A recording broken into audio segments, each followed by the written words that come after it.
Já imaginou somar a excelência do Real Hospital Português com reconhecimento mundial da Rede Einstein de Oncologia e Hematologia? Agora os dois unem forças para oferecer o melhor tratamento oncológico, tornando a experiência do paciente ainda mais completa e segura. E o melhor, sem precisar sair do Recife. O que já era muito bom ficou ainda melhor. Real Hospital Português. Elevamos nossa excelência a nível mundial. Boa noite, internautas e telespectadores da TV Nova Nordeste. A minha convidada de hoje é a doutora Juliana Mena Barreto, farmacêutica magistral, nutricionista e responsável técnica pela Espaço Farma, farmácia de manipulação. O programa Ana Cláudia Top Entrevista está começando agora.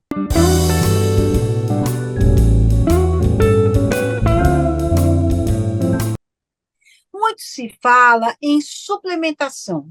Ah, você precisa disso, daquilo, suplementa. Muita gente começa a dar dica, mas, na realidade, o que a gente precisa mesmo? Para falar sobre esse assunto, nós convidamos a doutora Juliana Mena Barreto. Boa noite, doutora Juliana. Olá, Ana, boa noite, tudo bom? Tudo em Prazer estar ordem. É um prazer, viu, recebê-la aqui. igualmente. Doutora, vamos começar com a pergunta clássica. O que são suplementos? Então, Ana, muita gente, inclusive, confunde suplementos com remédios, né? Suplementos são substâncias bioativas extraídas dos alimentos. O que são essas substâncias bioativas? São vitaminas, minerais, algumas enzimas, aminoácidos, probióticos. Então, isso aí são considerados suplementos. E qual a função deles? O que é que eles vão fazer? Vão melhorar o funcionamento do nosso corpo ou vão suprir alguma necessidade especial. Quais são os principais suplementos que a gente precisa? Olha, é um mundo enorme, né? Essa gama de suplementos. Os principais, para quem nunca suplementou, os principais que eu recomendo, primeiro é o magnésio. Por que o magnésio? Né? Nosso solo é pobre em magnésio. O Brasil não tem vulcão, né? Nós não temos solo vulcânico. Então, nossa alimentação ela é pobre em magnésio. E o magnésio, ele é considerado o rei dos minerais. Ele participa de praticamente 90% de todas as reações metabólicas do nosso organismo. Então, o número um de suplemento que eu recomendaria seria o magnésio, né? E é interessante que a gente tem um magnésio específico para cada parte do corpo. Então, eu tenho o magnésio L-treonato, que é o magnésio que tem mais atividade pelo cérebro, é o único que atravessa a barreira hematoencefálica. Eu tenho o magnésio dimalato, que ele tem mais afinidade para os músculos, principalmente o coração, o músculo cardíaco. Eu tenho o citrato de magnésio, que ele tem mais atividade pelo intestino, mais afinidade pelo intestino. Então, a gente usa principalmente para quem tem problemas de constipação intestinal. Eu tenho o magnésio glicina, ele ajuda, que é o magnésio quelado, ele ajuda no relaxamento e ele também está ali participando dessas reações aí metabólicas do nosso organismo. Então, assim, o magnésio, eu diria assim, que é o número um de suplemento, né?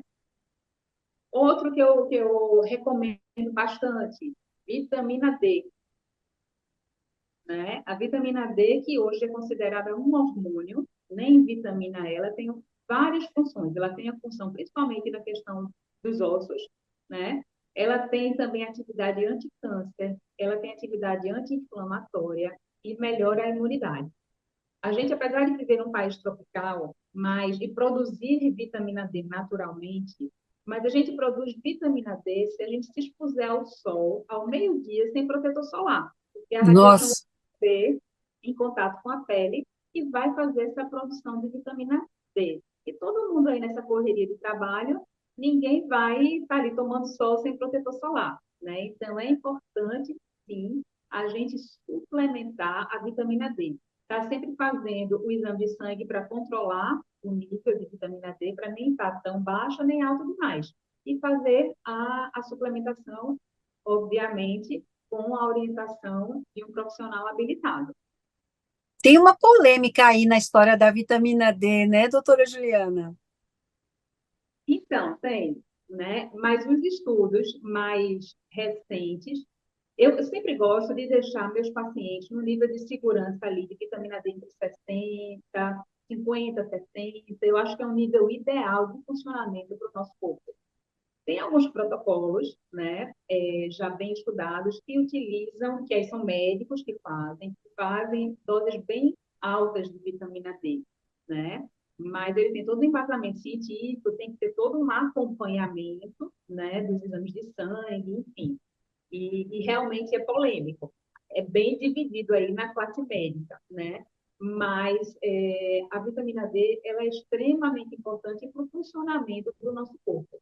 E a gente não pode falar de vitamina D sem falar de vitamina K2.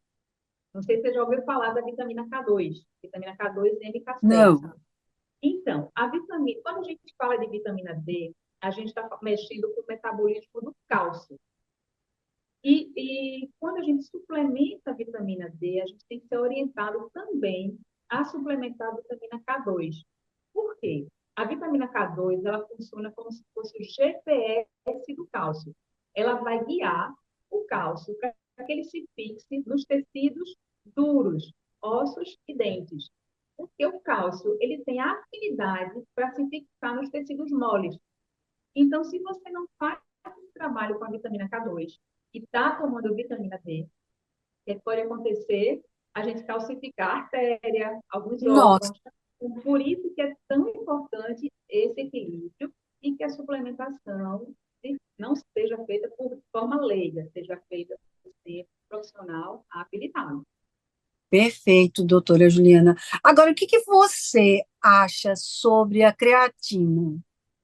Então, a creatina eu acho um suplemento fantástico. Ela é mais conhecida no mundo das academias, né? Mas ela, eu acredito que seja o suplemento hoje mais estudado e com mais comprovação científica. O que é que a creatina faz? Ela dá energia para a célula muscular. Então, ela aumenta a energia e aumenta a força. Os estudos mais recentes da creatina estão vendo que ela tem um papel importantíssimo também na atividade cerebral e prevenção de doenças neurodegenerativas. Então, assim, a creatina eu acho um super suplemento. Também está aí no rol dos principais. É porque é muita coisa, né? É muita coisa, né? Agora, quais são as principais novidades no mercado magistral?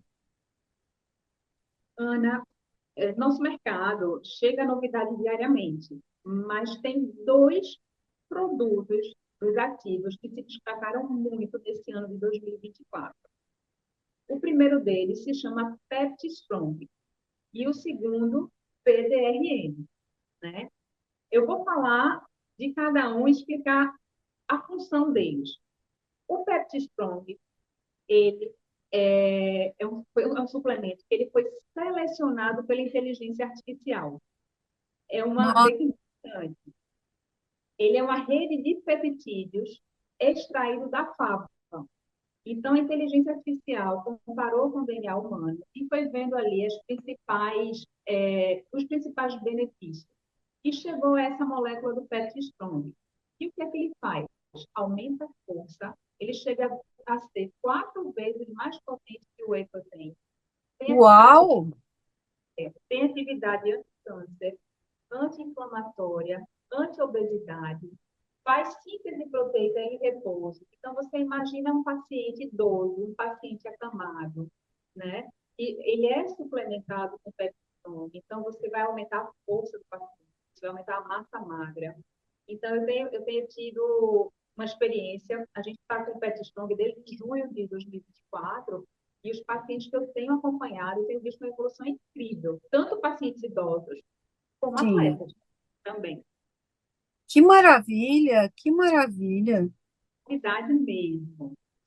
Bom, doutora Juliana, agora a gente vai fazer um breve intervalinho, mas volta já já. Gente, é rapidinho.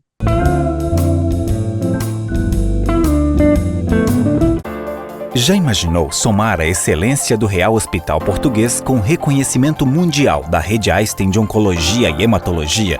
Agora os dois unem forças para oferecer o melhor tratamento oncológico, tornando a experiência do paciente ainda mais completa e segura. E o melhor, sem precisar sair do Recife. O que já era muito bom ficou ainda melhor. Real Hospital Português. Elevamos nossa excelência a nível mundial.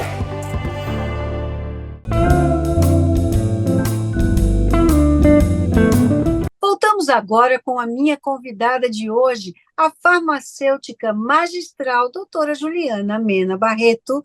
Doutora Juliana, no bloco anterior, nós estávamos conversando sobre as novidades da farmacêutica magistral, e você havia falado do tão esperado PDRN. Fala um pouquinho sobre essa grande novidade para a gente. Então, o PDRN, ele já é um produto bem conhecido nos consultórios de dermatologia, né? Só que como procedimento. Ele chegou agora para o creme, né? Como ativo dermatológico para que a gente use diariamente.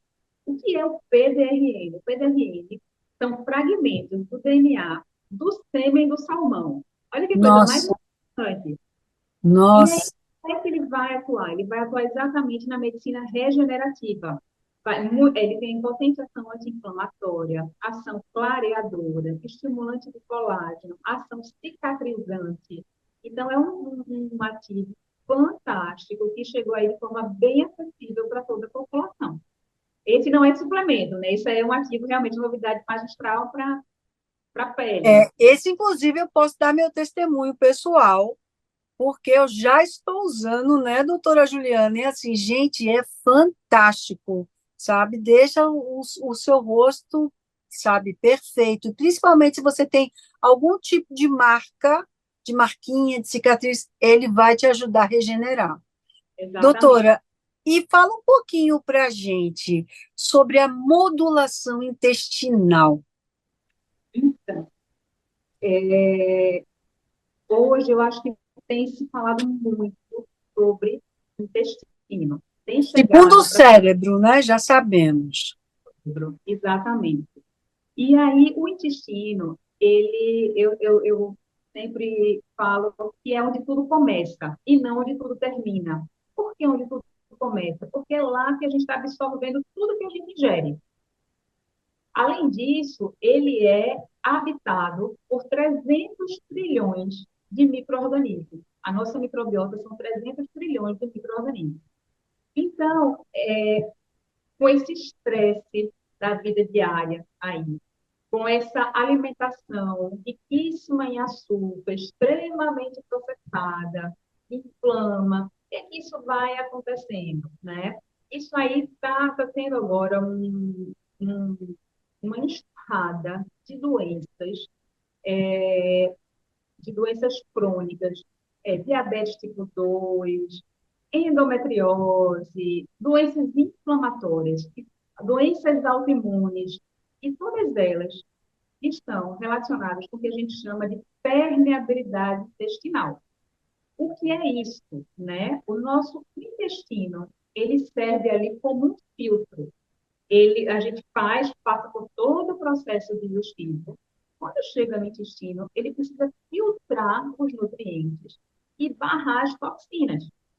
Só que ele está sendo tão bombardeado com essa alimentação ruim, processada, que a gente está sendo exposta, sem falar nos estresses, né, na poluição, tudo isso, né?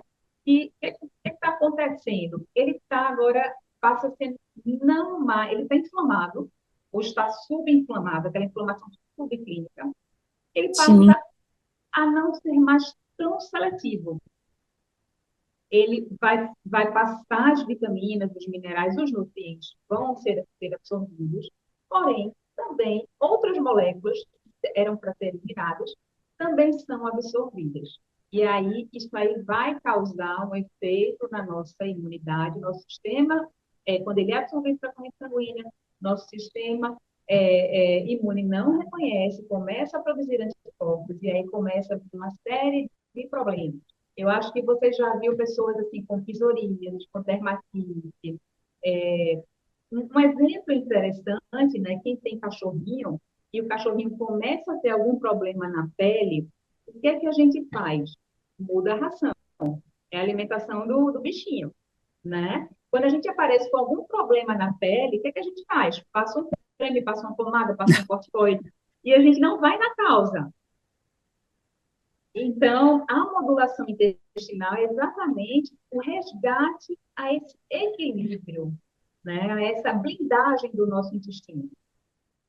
E o que que isso tem a ver com o que se fala muito hoje, que é disbiose intestinal? Então, disbiose intestinal é exatamente o desequilíbrio da nossa microbiota intestinal. Imagina 300 trilhões de bactérias ali, elas vivem em harmonia, elas têm uma função muito especial de digestão. Para você ter ideia, 90% da nossa serotonina, que é o nosso neurotransmissor do bem-estar, é produzido pela nossa microbiota intestinal. Então, se eu tenho um Nossa, desequilíbrio dessa microbiota, eu vou ter uma deficiência na produção de serotonina. E e aí vai eu ter uma vou. pessoa chata, mal-humorada, né? Exatamente, eu vou aumentar aí o nível de ansiedade, de angústia, de depressão, né? Então, tudo está relacionado. Quando a gente fala, o intestino é o segundo cérebro, é mesmo. E há quem diga que é o primeiro. Então, a disbiose é exatamente esse desequilíbrio da nossa microbiota intestinal, e aí vai abrir a porta para aquilo que eu falei da permeabilidade intestinal, que é um termo em Sim. inglês que está muito em alta, chamado leaky gut. Aí, doutora, o que que acontece, né? Como começou a se falar muito em disbiose, e aí a gente ouve falar uma coisa aqui, outra acolá, não sei o quê, tome probiótico, probiótico, probiótico, probiótico. E aí, doutora, que isso causa? O que que acarreta esse uso, sabe, desenfreado de probióticos? Isso. As pessoas tendem a achar que o probiótico é a solução para todos os problemas, mas infelizmente não é assim que a banda toca, não é assim que funciona. Na verdade, o probiótico, ele é a cereja do bolo. Se eu der um probiótico para um paciente com a síndrome do intestino irritável, eu posso piorar em muito a condição dele. O que é que eu preciso primeiro organizar? Eu preciso primeiro organizar essa alimentação. Eu preciso organizar essa inflamação desse paciente. Eu preciso organizar a absorção do paciente. Perfeito, doutora. E aí, a gente associa também ao remédio, medicamento da moda, né? Que é o Ozempic. Aí, qual é a relação entre o Ozempic e o intestino, doutora Juliana? O Ozempic, ele é um análogo do hormônio GLP-1. Esse hormônio GLP-1 é um hormônio produzido pelo intestino delgado, que ele dá saciedade, ele também está relacionado com a insulina. Por isso que ele é um medicamento para pacientes diabéticos, né? E aí está essa febre das pessoas comprarem o Ozempic sem receita médica, sem acompanhamento médico. Isso está sendo um grande problema de saúde pública. Por quê? Né? Qual que é o efeito principal desse GLP-1? Ele vai diminuir o trânsito intestinal. Só que essa diminuição do trânsito intestinal faz com que a gente se sinta saciado por mais tempo. Só que essa diminuição do trânsito intestinal também deixa a gente mais cheio, tem algumas consequências. Vai dar náusea, vai dar vômito, vai dar uma série de problemas e vai dar principalmente disbiose. E aí a gente vem para aquele assunto que a gente falou agora. A disbiose, o que é que vai causar? Permeabilidade intestinal. E aí é a porta de entrada para as doenças. Bom, a gente vai fazer mais um intervalinho, mas voltamos já já com a doutora Juliana Mena Barreto. Não sai daí.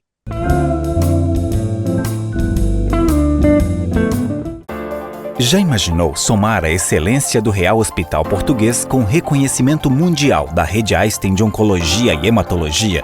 Agora os dois unem forças para oferecer o melhor tratamento oncológico, tornando a experiência do paciente ainda mais completa e segura. E o melhor, sem precisar sair do Recife. O que já era muito bom ficou ainda melhor. Real Hospital Português. Elevamos nossa excelência a nível mundial.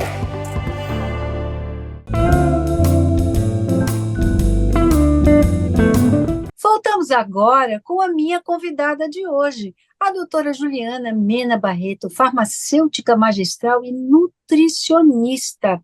Doutora Juliana, fala um pouco sobre SIBO, SIBO, o que é isso? A SIBO, né, o supercrescimento de bactérias no intestino delgado. Na verdade, essas bactérias, elas precisam estar no intestino grosso e não no intestino delgado. Elas têm a maior concentração de bactérias no intestino grosso.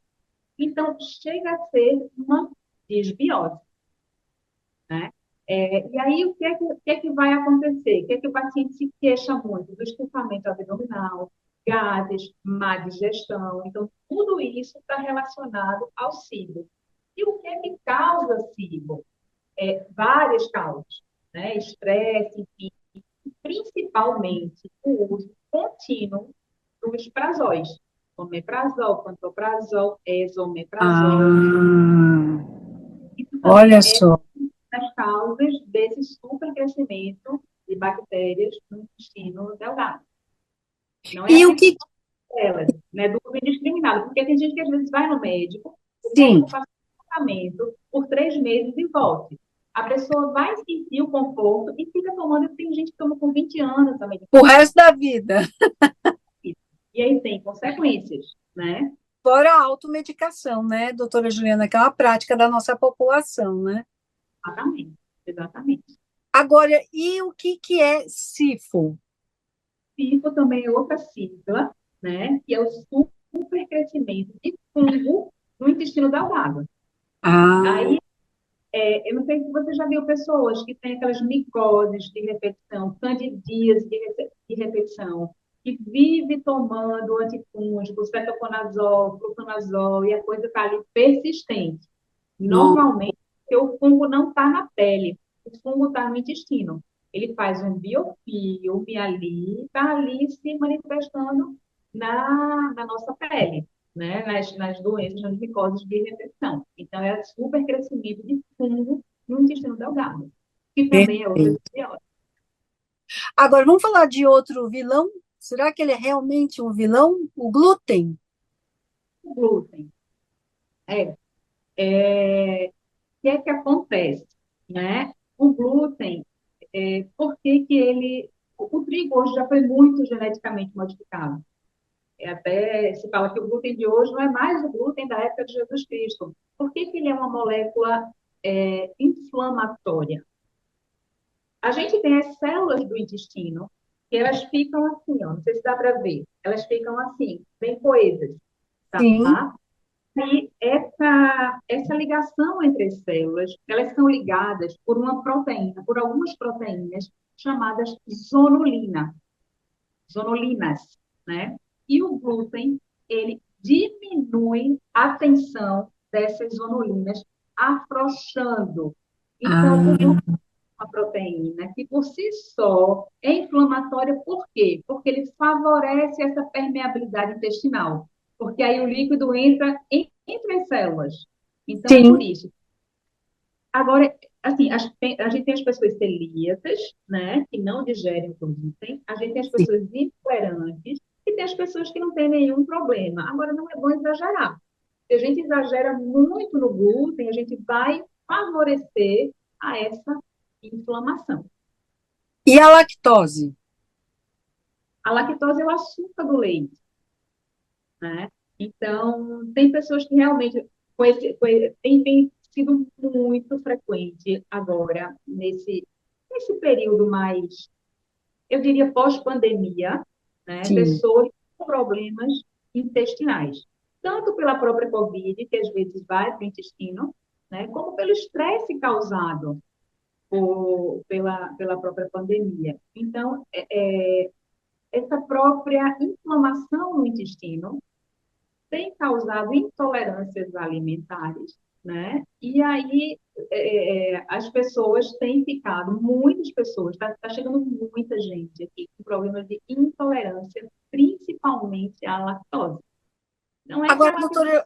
doutora Juliana, agora veja, tem mais de um tipo dessas intolerâncias, porque, tipo assim, eu mesma já tive isso, mas foi durante um período, né? E aí depois eu voltei ao normal, vamos dizer assim, e tudo bem. E tem gente que já nasce com isso.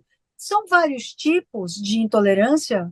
Então, na verdade, a intolerância à lactose é a dificuldade de digerir.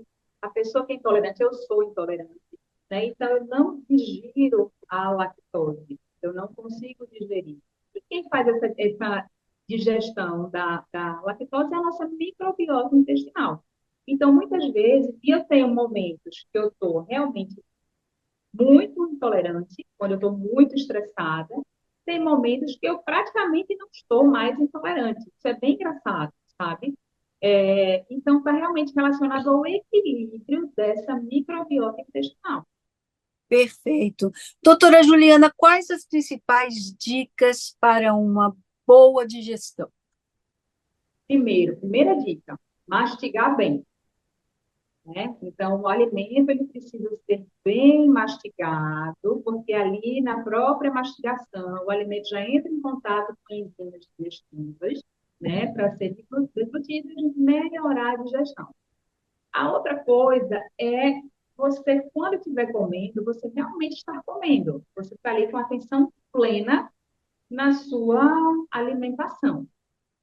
Outra coisa Nada de bem celular, né? Nada de distrações. nada de tela, né? Então, comer tranquila. Evitar o consumo de líquidos durante a refeição. A gente precisa beber bastante líquido entre as refeições, né? Então, principalmente, assim, a hidratação, o centro da fome e o centro da sede, às vezes, eles até se confundem. Às vezes, a gente acha que está com fome, mas, na verdade, a gente está com sede. Então, experimente beber água antes de você fazer aquele lanchinho, que pode ser o seu corpo pedindo água, né? Então, evitar beber durante, porque eu estou diluindo o suco gástrico, que eu Sim. bebo junto com o alimento, né? Outra coisa, assim, bem interessante é a gente não jantar muito perto da hora de dormir. Jantar pelo menos 2 a 3 horas antes da hora de dormir. Também é outra coisa que vai melhorar muito a qualidade do sono também, né? Porque você janta muito tarde, o corpo ali já está se preparando para o sono, para as reações de reparo que ele precisa fazer e não se preocupar com a digestão. As vovós diziam que se a gente comer muito perto da hora de dormir, tem pesadelo.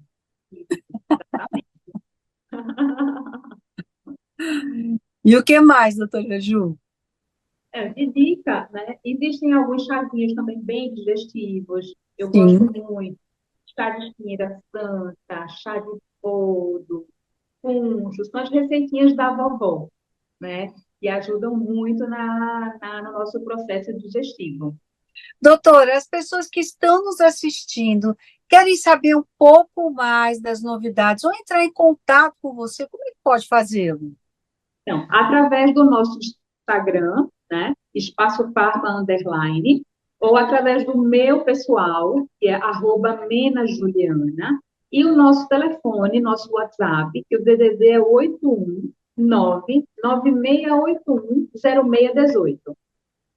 Doutora Juliana Mena Barreto, eu quero agradecer a sua entrevista. Sempre é muito enriquecedor conversar com você, porque a gente sempre aprende, viu? Muito grata mesmo. Eu que agradeço, é um prazer participar, Ana. Um beijo bem grande. Outro para você. E você que está aí em casa já sabe, nós temos um encontro marcado no próximo sábado aqui na TV Nova Nordeste. Eu espero você lá, tá? Um beijo, aproveite seu final de semana.